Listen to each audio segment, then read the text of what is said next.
Hey everybody, welcome back to the Spin Rack. I'm here with my boy Cal. Say what's up, Cal. Yo, ready to rock. Hey, so we're going to be talking about this crazy video that I saw on the internet. It's basically saying why is DC Superman stronger than all the other Kryptonians? It kind of doesn't make a lot of sense, but I got our resident expert on Superman. That's Cal Vanellis. Still here. Haven't Yeah, gone anywhere. good. So we're going to take a look at the video and we will talk about whether this thing makes any goony goo goo sense.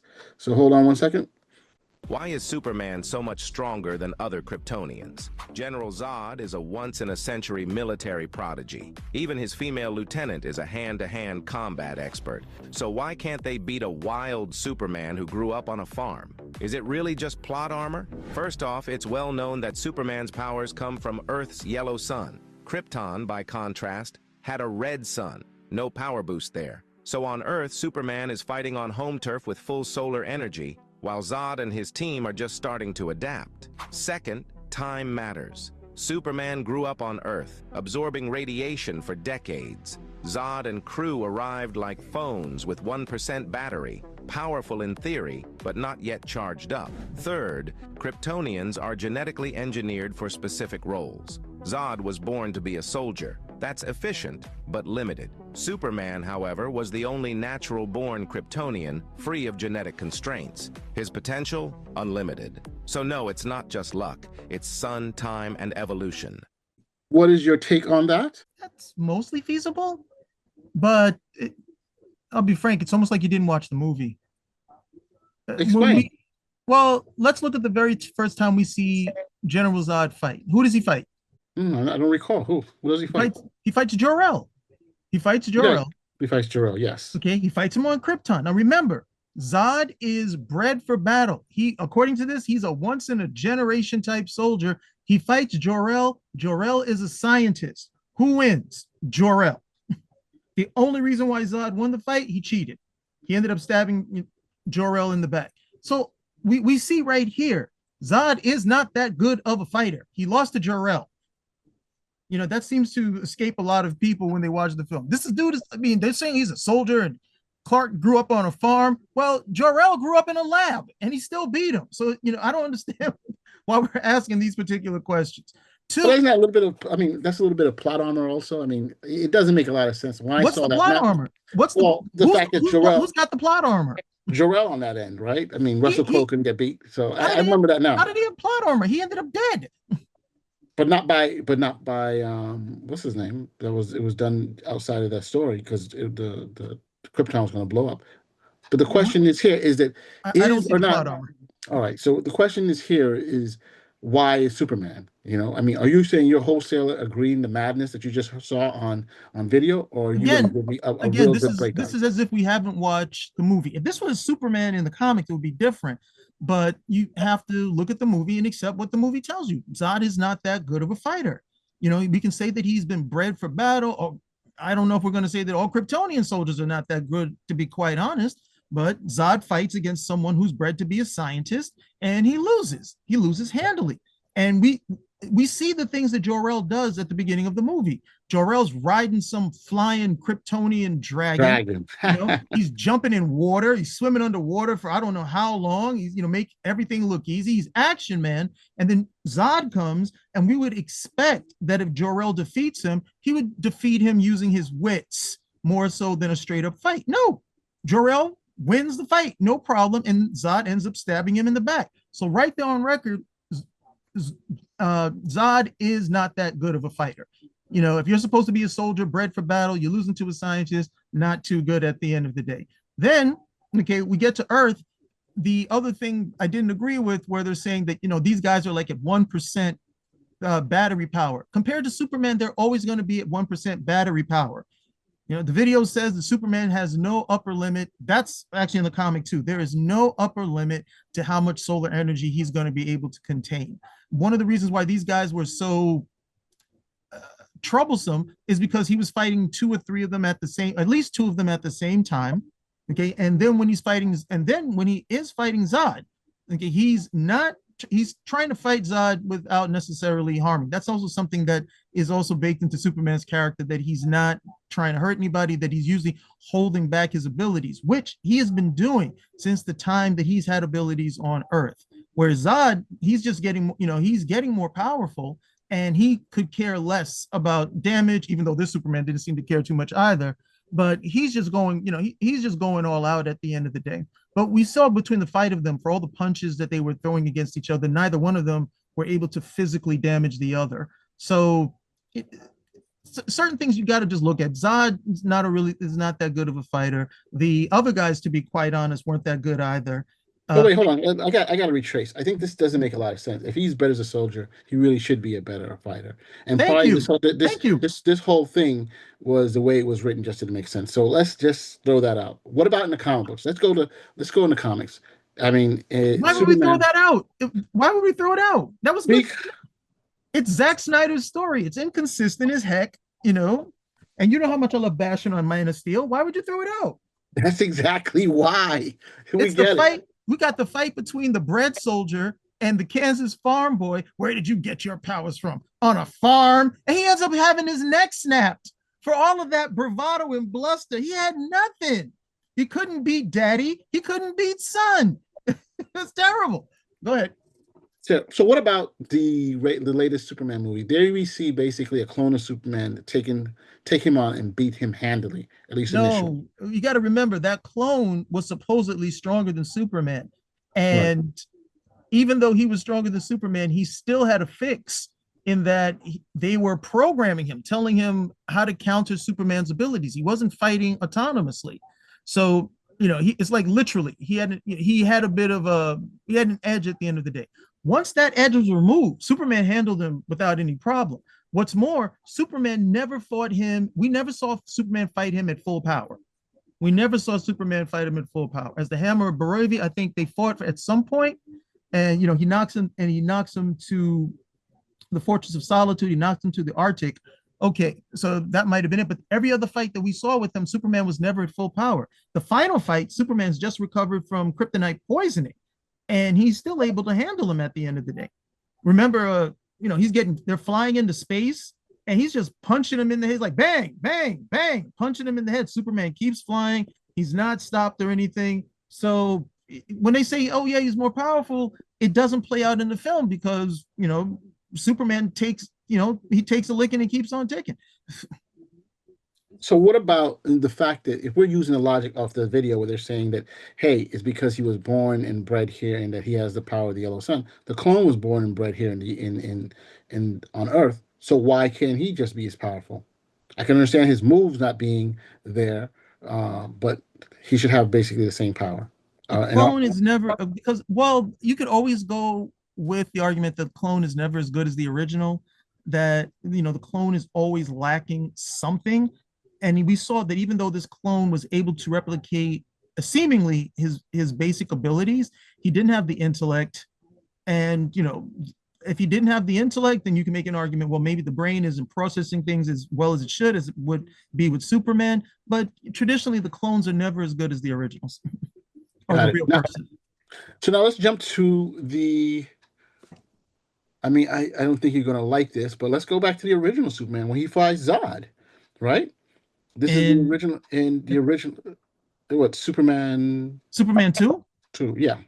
Well, that was great. Excellent movie. Excellent. So in terms of Zod being powerful and being able to handle Superman, what's your take on that? In terms of how is he strong enough to take on the Kryptonians and defeat them? In Superman 2? Yeah. Superman 2 was just a numbers game. It was just numbers. That was it. It was 3 versus 1. And I mean, again, if you look at the film, it wasn't that any one of them was stronger or better fight. It was just a numbers game. He had to contend with 3 of them at the same time. And then the other dynamic was that the people were there watching the fight, and Superman is trying to make certain that the people don't get hurt. So really, he's got 4 things to contend with. 3 evil Kryptonians from the Phantom Zone, and making certain that no people get harmed in the process as well. That was pretty much Superman 2. So the premise that because he was born, he's bred here and he has the yellow sun, that is why he's stronger than the other Kryptonians in the original in Superman 2. Is that what you're saying? Yeah, without a doubt. Then if you go by that film as well, he's had over 12 years of training through Jor-El, so he's also capable of using his abilities much more effectively. He's easily smarter than them as well. So these things would give him an edge overall in terms of facing them. But the best answer is from the comic books. If you go to the comics, go ahead. No, go to the comics. That's exactly where we were going to go to. Talk to me about that. Well, see, in the comics, Superman has absorbed more energy than any other Kryptonian ever at any particular time, with the exception of one, and that's Hell. But no other Kryptonian has absorbed as much solar energy, dark matter energy, apocalyptic energy. He's absorbed so much more energy than any Kryptonian. They used to make this argument that, oh, Supergirl's, stronger than, like, no, she just never held back. But she wasn't as strong, and he was able to show that pretty easily when he needed to. But it's not just that he got here first; he's absorbed more, normal, regular yellow solar energy. He's also absorbed energy from a whole bunch of other adventures as well. He's absorbed like the solar energy of a white star, which is incredibly potent for a Kryptonian. None of the other Kryptonians has done stuff like this, with the exception of one. And Superman ended up beating that guy too. So, he just hands down has more reserves to draw on than the average Kryptonian. One of the big things that establishes this is because he's also had his energy drained on different occasions. And when he comes back, it's not like he's starting back from zero. Like, okay, we got to start back from the first day that you ever got energy because you were drained. He's right back up to that potential where he left off. It's not like, oh, well, I lost my energy. Now it's going to take a few years to get it back or something. I'm back to square one. No, I'm right back where I started. Once I'm introduced to any sort of respective energy, I'm back. So that's, before we move on to some other points, that would be Superman from the Silver Age, not the current modern Superman. Are we talking? That's about the current modern Superman I'm speaking of. It seems a lot more. I thought he was more depowered from before, from the Silver Age. The Silver Age, he had definitely was unstoppable in terms of what he could do, but now he doesn't seem to have that unlimited level of strength that he once did. No, he's pretty much there, if not more so, right now. I mean, that whole 1986 run when they brought the guys in and they were lazy, they didn't want to write a powerful Superman, and they marvelized him at the end of the day. Yes, that guy over there you could make an argument for. And even though I'm not a fan of the reboot, he was still significantly more powerful than the average superhero around, even with that particular depowering. However, early on in those first issues, I think it might be issue 7, 8, Superman gets supercharged with a whole bunch of solar energy. And once he does that, all of his powers, respond in kind. He has more powerful speed, more powerful heat vision. Everything is more powerful X-ray vision.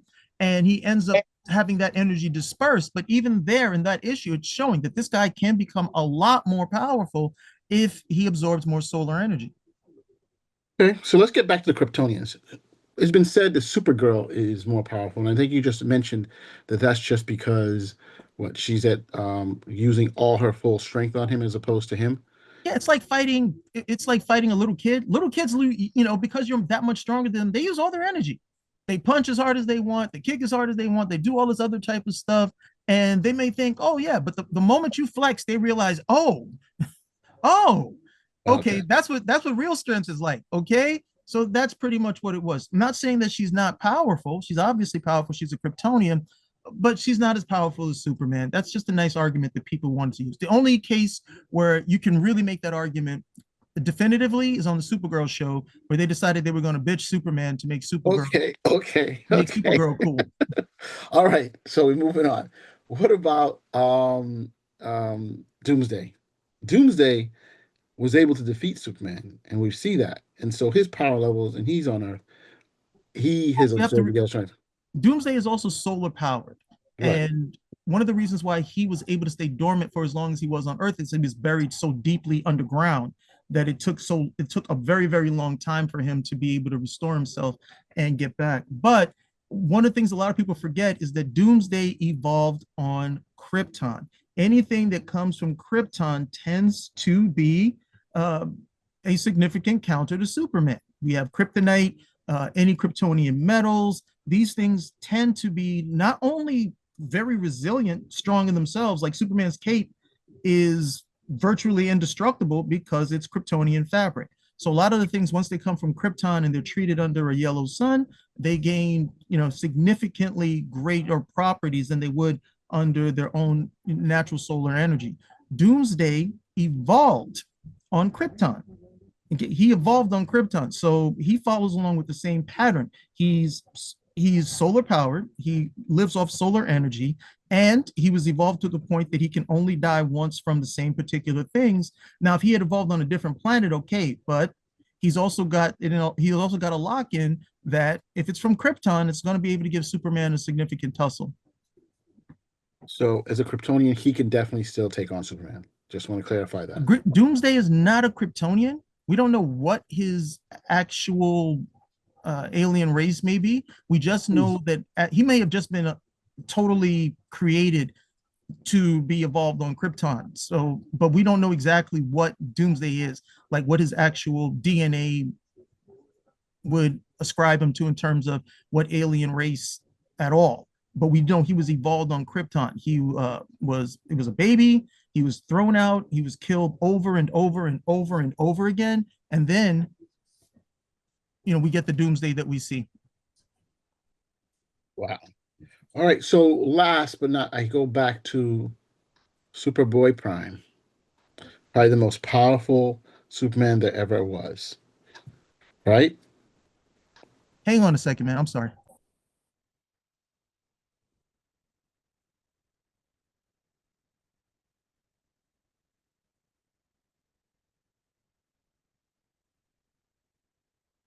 Okay. In regards to Superboy Prime, what we have to remember is that Superboy Prime is from the previous DC universe before the Crisis. So he is effectively a Bronze Age a Bronze Age Kryptonian. They were significantly more powerful. He was also from a different universe. So he's also from a different universe. So a lot of the things that would affect Superman don't affect him. He's not affected by kryptonite from the proper DC universe. He's not affected by magic, and he's able to break a lot of the physical laws. Well, this is pretty much in the same vein as Superman, but much more casually because he's a Bronze Age Kryptonian, and Bronze Age Kryptonians were able to do that as well. If you look at Superboy, the Bronze Age Superboy pre-Crisis, he's actually more powerful than Superboy Primus in terms of the things that he was able to do and accomplish, but it's no longer the Bronze Age in DC universe proper. They wanted to scale some of those things back because Superboy Prime he wears like a certain armor that also enhances, pumps in more solar energy. Superboy, the actual Superboy Clark Kent never needed to do anything like that. He was capable of doing some really casual feats. And that's what you're contending with. You're contending with a Bronze Age Kryptonian who doesn't have any particular limits like the modern age Superman would have had, number one. And then number two, doesn't have any of those particular weaknesses. Red Sun is the only thing that will affect him. He's not going to be affected by kryptonite. He's not going to be affected by magic or any of the other stuff.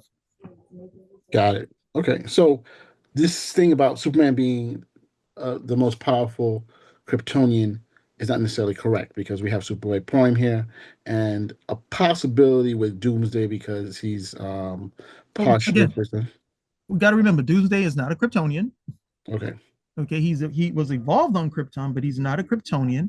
And Superboy Prime, he's a Kryptonian. He is a Kryptonian, but Superman has better feats on record than Superboy Prime. He is more powerful at the end of the day. In the initial inception, Superboy Prime was just wrecking shop at all over the place. But between then and now, Superman has, he has better instances of speed, better instances of strength, better instances of durability. Superboy Prime is just, well, at the very least, what we were seeing from him introduced, reckless, evil. And evil characters tend not to hold back in terms of what they want to do. So they're able to, everything they do is gets to be glamorized, and it looks like, oh my goodness, look how powerful he is. But do we really want to see Superman blow heat vision through somebody's chest and punch somebody's head off? No. And the other stuff that he does, like, oh, he punches and he changes reality. Superman's actually done that in a fight, where every time he was fighting against the Golden Age Superman, and every time they struck each other, it was altering reality. So it's not something really significant when I see Superboy Prime do it either. It would still be Superman at the end of the day. There's only one character, Kryptonian, who I would say is more powerful and has demonstrated that he was more powerful, and that's Hell from that was a character introduced in the New 52. This was a Kryptonian. He was like an experiment. What happened is Jor-El was sending off a rocket into space to see what would happen. It was with Kryptonian DNA in there, and he was sending off a rocket to see what would happen when it was exposed to stellar energies. And somehow this just happened over and over and over, like ad infinitum, to the point that when Hell finally came back, he was immensely powerful. He could augment his size. He could travel through time. He could be in 3 different time periods at once. He was very, very powerful. That's the only one that I would say is more powerful than Superman. Hell. Interesting. All right. Well, so basically, getting back to the video, you say this video makes a lot of sense, or you say it's rubbish. It's incomplete, and in some places inaccurate. But I guess, but for the layman who just wants to understand what was going on in Man of Steel, yeah, I guess you could go with it. As long as you forget that Zod lost to Jor-El. As long as you forget that, then you're okay. You're crazy. But hey, thank you very much, Cal, our resident expert. So hey, if you like what you hear, give us a comment, subscribe, thumbs up, spin a rack. Yep, we're out. Out.